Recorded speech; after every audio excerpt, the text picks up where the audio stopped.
Hello and welcome to our webinar, eBay Repricer and Me. My name is Tara Lynch and I am an onboarding specialist and customer success manager on the Repricer team. It's fantastic to see so many of our clients join us today. I would now like to introduce Colin. Colin is our product owner. He has over 10 years knowledge and experience on our repricing platform. So now I'll pass you over to Colin, who is going to go through our webinar with us today. Hi, Colin. Hi, thanks very much for that warm introduction, Tara. It is a pleasure to be here with you all today to introduce you to what Repricer has to offer when it comes to eBay. The presentation should probably be about 25 minutes, so I won't keep you here too long. We will, of course, have some questions at the end, and how long those go on, well, that's up to you guys. So what are we going to be covering today? First of all, we're going to talk about eBay and the basics, what you need to know. Don't worry, I'm not going back right to the beginning. We're just going to make sure that we're all a little bit on the same page when it comes to the foundation aspects of the platform. And then we're going to talk about what Repricer needs from you when it comes to eBay. Moving on, then we're going to talk about our first kind of repricing within Repricer for eBay, competitor repricing. Then our second, the multi-channel replicator, and finally those promised questions. So without any further delay, we're going to get straight into it. When it comes to eBay, what is different between Amazon and eBay? Well, it might come as a shock to you, but eBay's a little bit smaller than Amazon. Really, it's probably about a quarter the size of Amazon. Is that a reason not to sell on eBay? It most certainly is not. If you had the opportunity to grow your sales by 25%, I'm sure you'd take it in a heartbeat. And this is why it's so important to sell on other channels, especially big ones like eBay. There are other things to consider. There are fewer competitors on eBay. This means that there's less people vying for each sale. There are less restrictions as well. When it comes to Amazon, it really does feel like every other category is now restricted and you need special permission to sell in it. Not so with eBay. You can sell more things easier. And there are some items that just sell better on eBay. How does it work when it comes to listings? Well, Amazon, as you're aware, there is the ASIN. When you have an ASIN, there's a product page that's been created predominantly by Amazon, which has a title, it has images, it has a description, which you really don't have control over. Even if you do create your own product pages for your unique products, there are competitors who can jump on, and before you know it, it's no longer your page. eBay, on the other hand, is very different. It's much more creative, as each individual listing is uniquely yours. You can set your own titles, descriptions, and images, and the best sellers who put the time and the effort into these are rewarded for it. eBay have, however, been moving a little bit more towards the Amazon model in recent years. They've slowly been moving category by category into their eBay catalog. The eBay catalog uses the barcode listings that you put on your products to link them together. They have a central page that advertises different listings that are on that barcode. And it also means that if your listing goes out of stock, they'll advertise another listing that is still in stock selling the same product. But not all categories have these yet, and you will always have your individual listings. Listing charges is something else to consider. With Amazon, you're only ever charged when your product sells, unless we're talking about FBA products, which, well, this isn't a presentation on FBA, so we'll leave that to the side. When it comes to eBay, however, you pay for each individual listing you put up. This means if it doesn't sell, you're potentially losing a little bit of money. So you need to be a little bit more selective about what you put up. You also have the opportunity to pay a little bit more to eBay for preferential treatment. For example, for short subtitles, bigger images, and higher quality images, are to name just a few. And finally, it's worth highlighting that in the background, eBay and Amazon work a little bit differently. When it comes to Amazon, if you list on Amazon UK, you have listed on Amazon UK.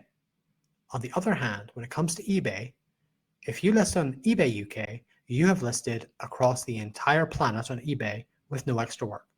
With Amazon, even today, when they've made some effort to make it easier, you still need to do some additional work to list across other Amazons. You need to consider prices on other Amazons and how they all interact with each other. But with eBay, that is not the case.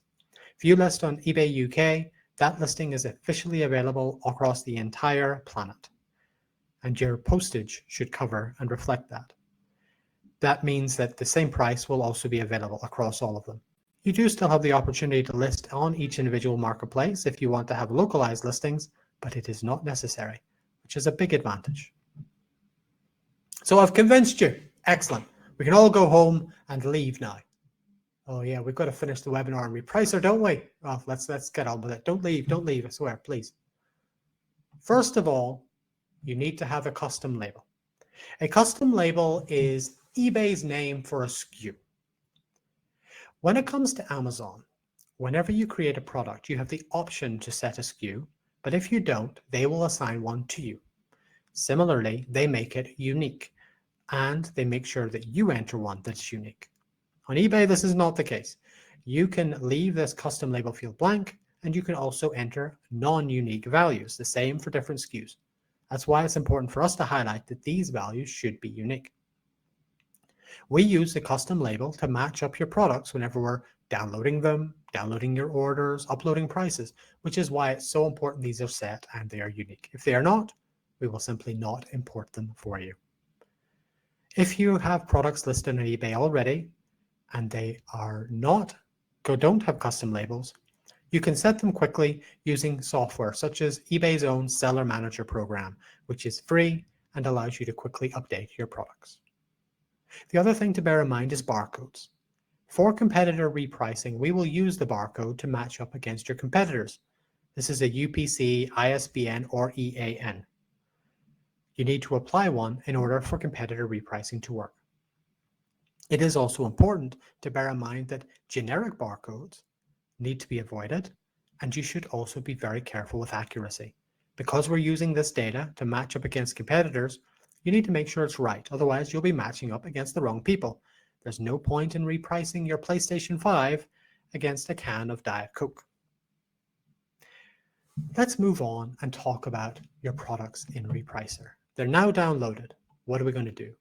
Well, we're going to look at our first type of repricing, competitor repricing. How does it work? Well, as I touched upon a moment ago, competitor repricing works by comparing the barcode, which is the ISBN, EAN, or UPC you have on your product, to your competitors. We'll go to eBay and say, hey, give us every seller with this barcode. We'll then have a look at them and we'll compete based on your rule settings. Simple. Some things to bear in mind. Variations are not currently supported, so you can't use them for competitor repricing, and there is the risk of false flags. This is just one of those inevitabilities of how Amazon or eBay have built their system. I mentioned a moment ago about barcodes, and you need to be careful to enter the right one. This is a false flag if you enter the wrong one. You're competing against the wrong product. And you also have the danger that if the competitor enters the wrong barcode, that can also cause the same. This just makes it even more important that you need to be careful and make sure that your min-maxes are right and you're making sure that your data is right. Next, what else have we got to consider? How it works. When it comes to Amazon, we receive notifications whenever your products change price. This is slightly different for eBay because of how they've built their API. When it comes to eBay, we will periodically go for each of your products to eBay and ask for a list of your competitors and check your pricing. If it's no longer accurate, we'll reprice your product for you and upload the changed price. It's a little bit different than Amazon, and that means it can be a little bit slower because we're not checking it instantly whenever a price change occurs, just because of how eBay's platform works. What I will say though is I wouldn't worry about it. Because eBay repricing is still very new across the board, very few sellers are using it. So you'll often find, even if you're not changing your price instantly, it doesn't have the same impact on Amazon, where everyone and their uncle appears to be using an Amazon repricer. Next, we have our SKU limitations. Ties back again into how the API works. Because we have to upload and check each individual product in sequence, it does mean if you have more products, you can potentially take longer to reprice. This isn't a problem if you have 5,000, 10,000, 25,000 products. But if you're in the range of 100,000, 200,000 products on eBay, it does mean that repricing will take a little bit longer. In those scenarios, what you can do is you can turn repricing off on listings where you are not making sales, and instead of using the competitor repricer, you can use the multi-channel replicator instead. Something to bear in mind. So moving on, let's take a look at our repricing rule. Our repricing rule is going to feel pretty similar, especially if you've been using our Amazon repricing rule. At the top, we have our default repricing rule, which has the same free options: price above, price below, and match. With eBay, however, you have the option to compete with both a percentage and a value. In this case, we're just beating by 5 pence. But what we could easily do is beat by a percentage, like 2%, and then an additional 5 cents as well. This gives you a bit more power that we don't currently have with the Amazon repricer. Next, we have our non-catalog items section. Earlier, we talked about barcodes and how important it is to set them. For products that don't have a barcode, they are considered non-catalog. This is what happens with those non-catalog items. You can choose not to reprice, or you can choose to use your min or your max price, but tweaked. In this case, below, we're going to use our maximum price minus 15% minus $2 for our price on eBay if it's a non-catalog item. Our min-maxes also are slightly different from Amazon. Manually assign is exactly the same as Amazon, and to be perfectly honest, I know most of you are already using the manually assign approach. What this is when you set a min and a max on your individual product. This all works the same way as Amazon.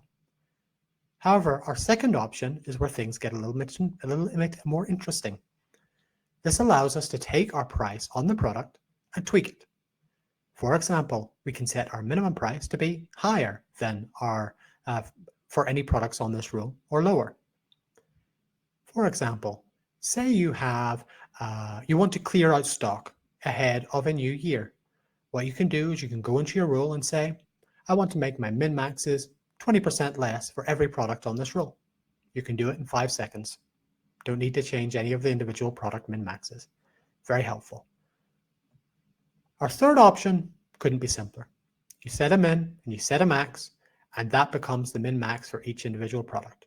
Doesn't matter what you've set on the product level, this rule min-max applies. Simple. So we have a few exclusions as well when it comes to eBay repricing. The first option is the only compete with top-rated sellers. Top-rated sellers, kind of like the buy box eligible sellers that you have on Amazon. These are the sellers that eBay thinks are decent. They've good feedback, they've got regular orders, they've done a good amount of business, and their customer service is decent. If you want to avoid dealing with weaker sellers, this is a tick box to tick. Next, we have our feedback count. And this is perfect if you want to ignore the hobby sellers, the person who's received a Christmas gift they want to get rid of. Set a decent feedback number here to avoid competing with them. Our competitor location is our third option. I mentioned earlier that whenever you list on eBay UK, eBay US, etc., it lists to the entire planet. This allows you to limit your repricing to only sellers who listed on specific marketplaces and ignore the others. In this example, I've said I only want to compete with sellers who have listed their product through eBay US or eBay UK. I could change that to exclude sellers, for example, who listed from eBay IE, if I decided I didn't want to compete with the Irish for some reason. Sorry, Tara. When it comes to competitor minimum quantity, we actually get the quantity ratings. We don't get that when it comes to Amazon, but we do for eBay. So this is another way you can ignore low quality sellers. And finally, you have the option to include or exclude specific sellers based on their eBay username. Simply put the eBay username in, and you can choose to either compete or not compete with that seller. And the final section, we have our scenarios, very similar to Amazon. What do you do if there's no competition? If there's competition below your min, if competition matches your min. These settings are just the same as Amazon with all the same options, so we're just going to roll on past them. So now we're going to talk about our multi-channel replicator. How does it work? Basically, it works by taking your Amazon price and sending it to eBay. Simple enough. However, it is a bit deeper than that. First of all, you can use it for more than just eBay. The tool has been built to work with Walmart, Shopify, and others as well, so you can link up multiple stores, not just eBay. You also can vary the price.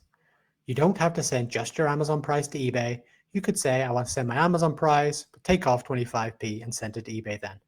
Or you could increase it based on the fees on eBay. Easy peasy. Your SKUs will also automatically match. If you have SKU 123 on eBay and SKU 123 on Amazon, we'll detect it, we'll link them together for you so you don't have to do a thing. There are just a couple of things to note. First of all, the source marketplace, that's Amazon, can be linked to multiple other stores. For example, you could link your one Amazon store to eBay, Shopify, and Walmart. However, the same can't be used the other way around. You can't link your eBay store to multiple Amazons. And it's also worth bearing in mind is that a price change will be triggered whenever a price is changed on the source, but we will then upload those periodically. We aren't constantly sending them every time the price changes, so it will happen in batches periodically. So let's have a look at the replicator itself. First of all, at the top, you see we have our variation option. In this case, any product prices we send over to eBay will be 2 cents lower. We then have our source and our destination, all pretty boilerplate. Then here's our nuts and bolts. In here, we get to control our destination SKUs, source SKUs, and price variation. Have a look at these options here on the left. You'll notice they've got the same SKU in both the destination and the source. These SKUs auto-linked. Excellent, because they had the same SKU. If we decide they aren't the same SKU, we can also break the link. However, you'll notice that this particular SKU has a different SKU on each. That's because it didn't auto-link.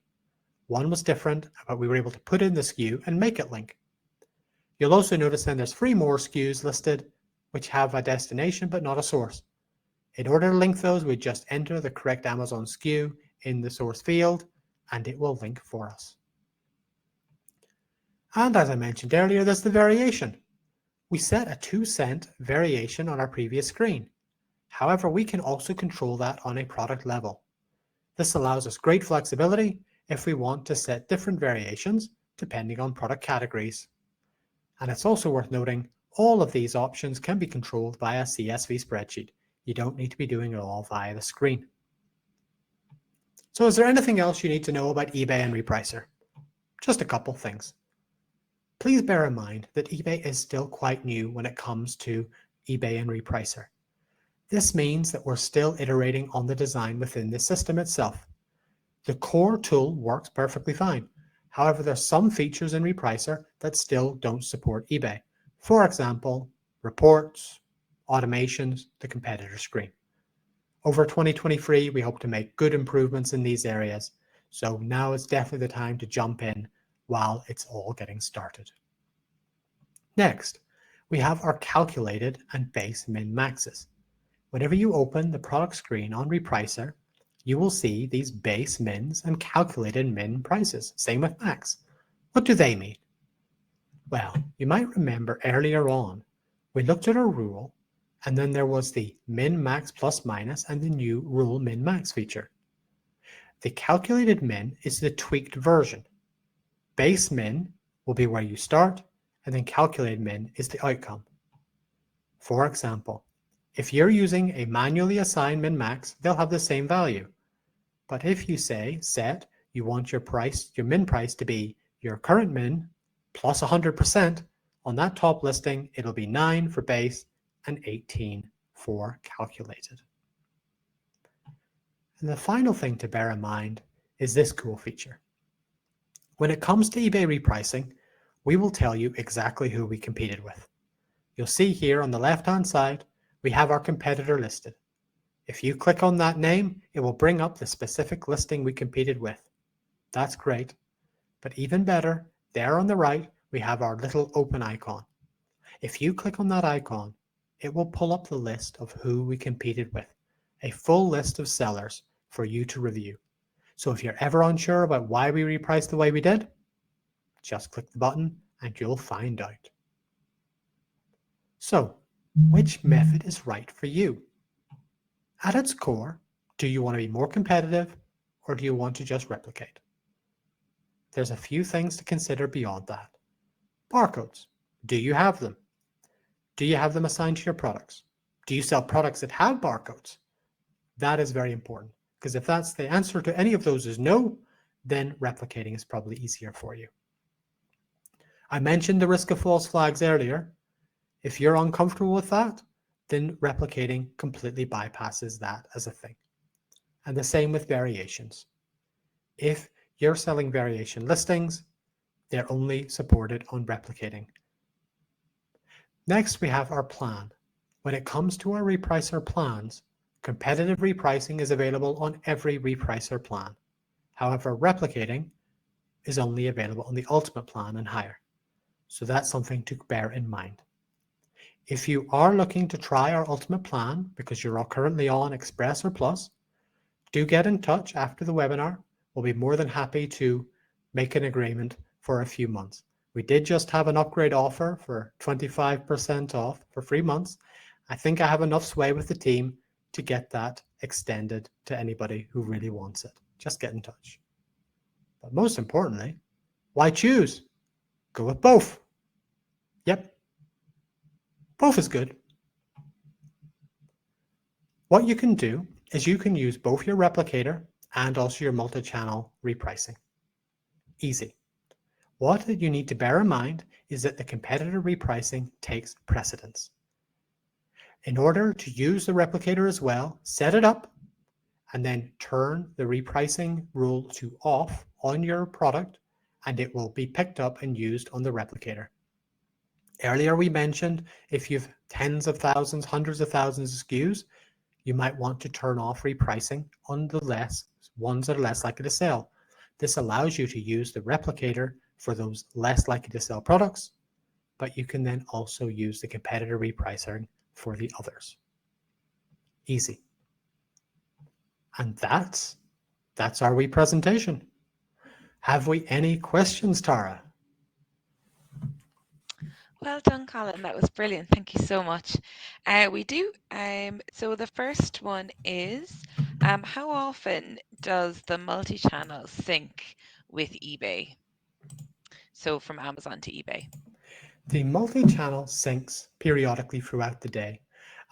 It is usually 4 or so hours. So that is actually tying up with the same period of time for the competitor repricing as well. So approximately every 4 hours, we will send those price changes up. These things, though, are always under review. So if it's something that you feel you need to have it run more often, get in touch, and we'll, of course, be passing that feedback on to the team. Though what I will stress once again is that when it comes to eBay, there's far less competition when it comes to price. So you'll often find that that is more than enough. Brilliant. Thanks, Colin. So Vanessa has a question here.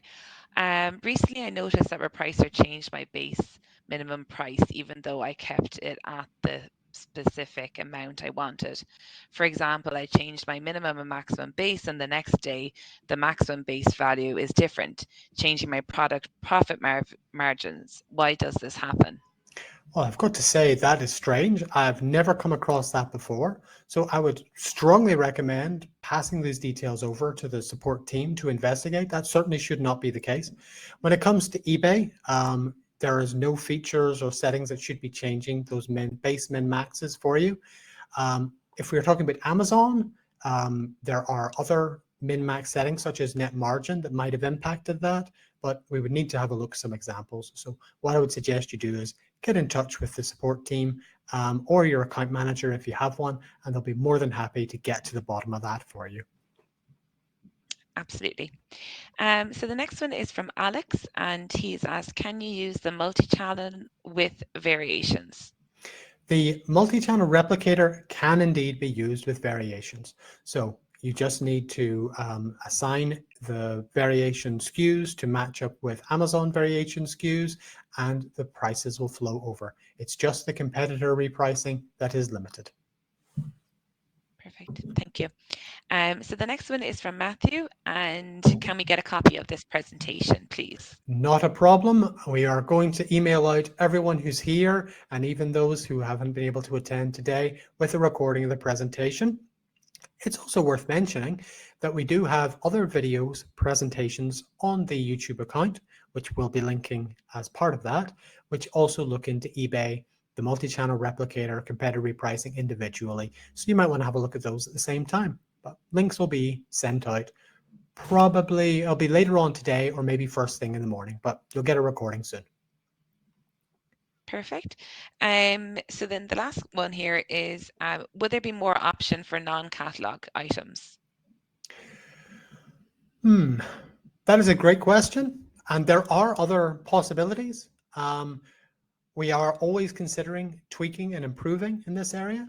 If you do have any suggestions for what other options could be used, reach out, let us know. We'll make sure to get them on the list for consideration. As I said, in 2023, we plan to do a good amount of work on eBay generally. So if you let us know what you want, we'll definitely get it on the list for considering. Super. Yep, that's all the questions so far, Colin. Yep. Oh, there's one more. Oh, Sorry, great. my apologies. Will net margin come for eBay? Yeah. So sorry. Will net margin come for eBay rules? I suppose like Amazon. It very much is on the list of things we want to do. Net margin, it's definitely something that is possible with eBay. We just need to do the work to make it happen. So it's definitely on the list, though we don't have a time frame at this time, I'm afraid. Okay. Perfect. Great. Okay. The next one is from Tommy, and would you be able to link our products via a competitor's items number for eBay Repricer? This is something that isn't possible at the moment, and it is something we have considered and is always under review. What we've tried to do with our initial version of eBay repricing is to make something that's very quick for you to set up and use. Whenever you're going in and having to set up your own item links, it becomes a little bit more difficult for you. You have to do that on a product level. Competitors potentially moving from one listing ID to another, again, makes it a little more difficult. We also consider things like matching up with keywords. And these are all things that we will revisit again in the future. So yes, if there is a definite push for it and interest in it, we will definitely consider it. Just as it stands, we wanted to get the quickest way for you guys to reprice out there rather than building in the one that would take a little bit longer to do. So keep this in mind. Do send those suggestions in. And if we know that you guys want it, we'll definitely be looking at doing it. That's brilliant, Colin. Yep. So that's all the questions. So yeah, thanks so much for all the questions. That was great. So yep, thank you so much for joining our webinar today. Yep, guys, thanks for joining. Is that everything? Yep, great. Thanks a million. Take care. Bye. Bye-bye.